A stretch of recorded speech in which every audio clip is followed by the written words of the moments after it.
Olá, eu sou Eutímio Carvalho e sou muito grato por tê-lo aqui para falar sobre os mistérios que você gostaria de saber. No vídeo de hoje, vamos conhecer um pouco sobre as curiosidades que você não conhecia sobre Satanás. Aproveite e se inscreva no nosso canal para fortalecer essa interação nas redes sociais. Compartilhe nosso vídeo para que assim possamos ser recomendados pela plataforma e nos incentivar a trazer estes vídeos interessantes, como este agora que trago para você.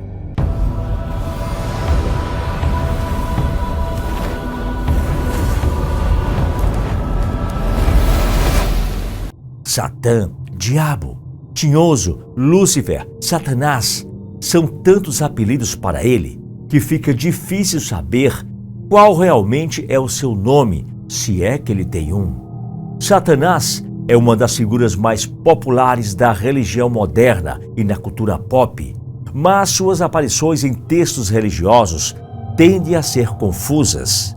Consequentemente, há uma série de mistérios sobre ele que são praticamente impossíveis de desvendar até hoje.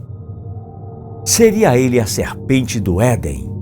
A serpente que induz Eva a comer o fruto proibido tem sido interpretada como sendo o diabo, mas a Bíblia nunca especificou isso. As pessoas só assumem assim porque a serpente aparentemente utiliza artimanhas parecidas com as de Satã. Na verdade, a história original de Gênesis até descarta essa ideia e refere-se à serpente como a mais inteligente entre as bestas dos campos. Estudiosos da Bíblia argumentam que a ideia de Satã não foi desenvolvida quando o livro de Gênesis foi escrita. Mas se a serpente não é o diabo, o que ela realmente é? Apenas uma cobra falante? Se for isso mesmo, é apenas um animal inteligente que aparece na Bíblia. De qualquer forma, Gênesis afirma que por ter tentado Eva, a serpente recebeu a punição de rastejar sobre o chão, pisado pelos homens. Então, se Lúcifer fosse mesmo a serpente do Éden, ele não deveria rastejar também? Quem disse a Davi para fazer um censo? Em Samuel 2, Deus, não contente com as atitudes do povo de Israel, incita o rei Davi a realizar um censo do seu povo. Mas ele logo percebe que o censo não era algo puro e Deus, irado, castiga sua terra com uma praga. Em Crônicas 1, versículo 21, todavia, quando essa história é novamente abordada, quem aparece como responsável por incentivar Davi é o diabo. Estas duas passagens da Bíblia aparentemente se contradizem. Quem induziu Davi ao censo pecaminoso? Esses comentários refletem dois aspectos do mesmo incidente. Satanás instigou o espírito independente que conduziu Davi a numerar o povo, mas somente Deus permitiu que ele fizesse isso, para que o poderoso plano divino pudesse se realizar. Qual o seu nome verdadeiro? Todo ser tem um nome para distingui-lo. Atualmente, há milhões de pessoas que ousam negar a existência do diabo. Porém, a Bíblia ensina que ele é real e maligno. Aparece na Bíblia sob vários nomes, além de Satanás. Satanás é uma palavra hebraica que significa adversário ou acusador. A palavra diabo, diabolos, também significa acusador e é apenas uma tradução grega de Satã.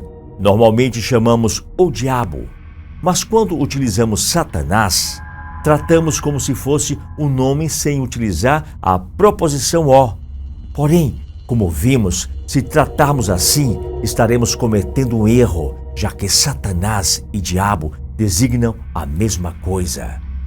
Também não é Lúcifer, pois a Bíblia utiliza esse nome para falar sobre o rei da Babilônia. Tampouco é Belial ou Belzebu. Então, ele tem um nome ou não? Aparentemente, se é um nome, não temos ideia qual é. Por que acreditamos que ele é o rei do inferno? Todo mundo acredita que quem governa o inferno é Satã, que ele passa seu tempo torturando algumas almas.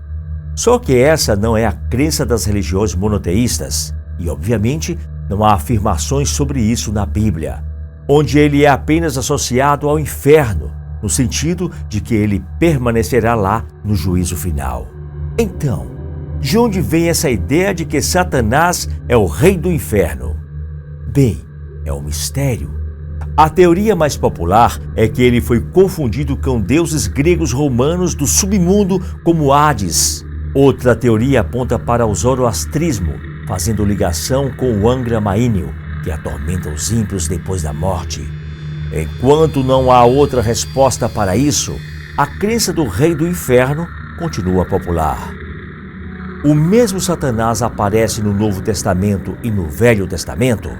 Um anjo conhecido como Satanás faz duas grandes aparições no Antigo Testamento. Em sua primeira aparição, ele e Deus estavam dialogando, quando Deus menciona que Jó é o seu mais fiel seguidor. Então ele discorda de Deus e afirma que Jó tem uma vida ótima, mas que se as coisas não continuassem assim, ele deixaria de segui-lo. Deus não concorda e permite que ele comece a observar Jó de perto para ter a prova de que estava errado.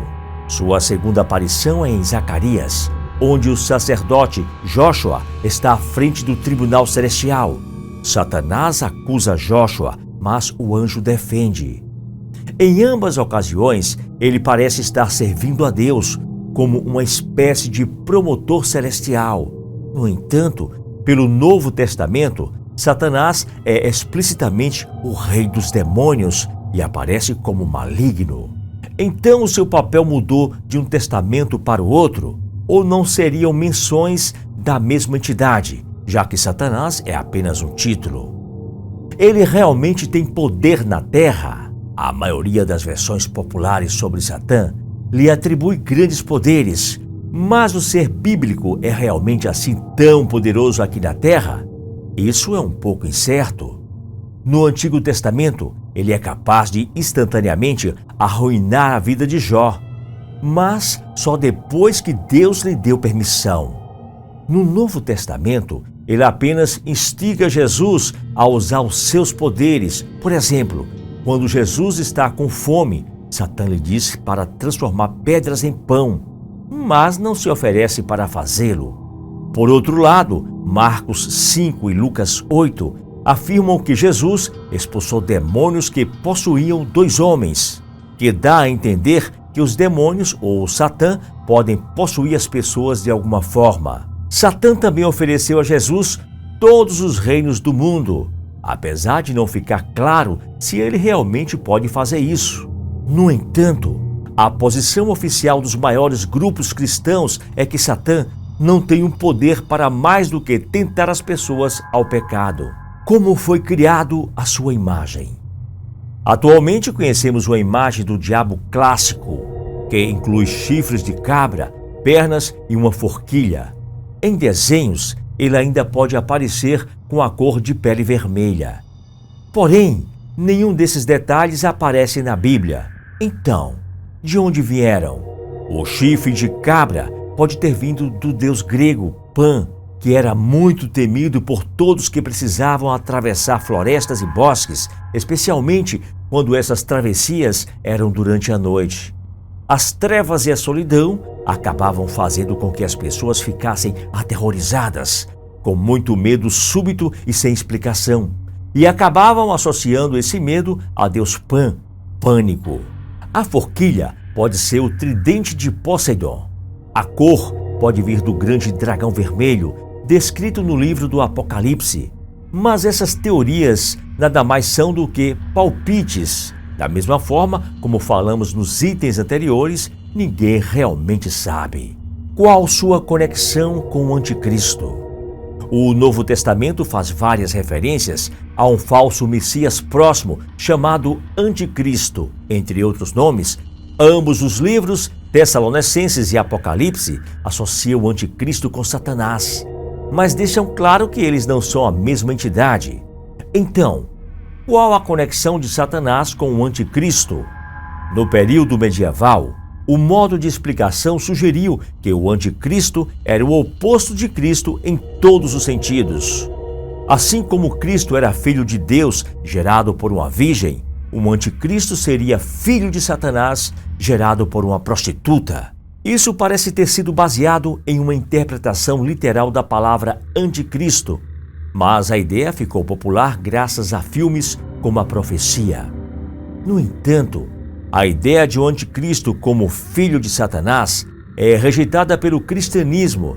Na verdade, não fica claro que as duas figuras tenham alguma conexão, apesar de, segundo Tessalonicenses, dizer que a vinda do Cristo é provavelmente um trabalho de Satanás. Se você gostou desse vídeo, deixe aquele like, compartilhe com os amigos. Não esqueça de se inscrever no nosso canal. No mais, um forte abraço e te espero aqui no próximo vídeo.